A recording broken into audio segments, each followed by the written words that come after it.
নারীর ক্ষমতায়ন, উন্নয়ন ও নিরাপত্তা নিশ্চিতের প্রতিশ্রুতি দিলেন জামায়াতের আমির শফিকুর রহমান। একই সাথে চাঁদাবাজদের বিরুদ্ধে হুঁশিয়ারিও দেন তিনি। বলেন, কারো কাছে মাথা নত নয়, পররাষ্ট্রনীতি হবে ন্যায্যতার। রাজধানীতে দুটি আলাদা মাঠে নির্বাচনী সমাবেশে জামায়াতের আমির এসব কথা বলেন। ঢাকা ৬ আসনে নির্বাচনী সমাবেশ করেছে জামায়াত। দুপুরে যাত্রাবাড়ির ধূপখোলা মাঠে জনসভায় যোগ দেন দলের আমির। তিনি প্রতিশ্রুতি দেন ১০ দলীয় জোটের প্রার্থী নির্বাচিত হলে সামাজিক দায়িত্ব পালনই হবে প্রধান কাজ। বলেন, কারো কাছে মাথা নত করবে না জামায়াত, সম্পর্ক হবে ন্যায্যতা ও বন্ধুত্বের।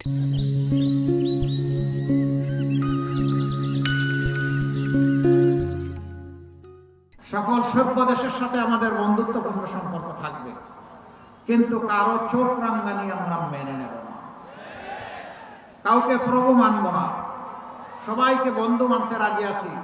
এর আগে যাত্রাবাড়ির কাজলায় সমাবেশে ভাষণ দেন তিনি। নারীর ক্ষমতায়ন ও উন্নয়নের বিষয়টি নির্বাচনী ইশতেহারের রাখার প্রতিশ্রুতি দেন।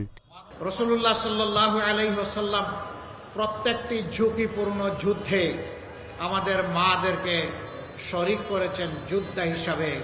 আমি কে আমার মাকে সমাজের খেদমত থেকে বঞ্চিত রাখা। ফ্যাসিবাদী শাসন কায়েম হতে দেয়া হবে না বলেও সাফ জানান শফিকুর রহমান। বলেন, যারা জনগণের ভাষা বোঝে না, নির্বাচনে তারা প্রত্যাখ্যাত হবে। সকল জায়গায় তাদের মেধা, যোগ্যতা এবং প্রয়োজন অনুযায়ী তারা অংশগ্রহণ করবেন। Nazrul Islam, independent news, Dhaka.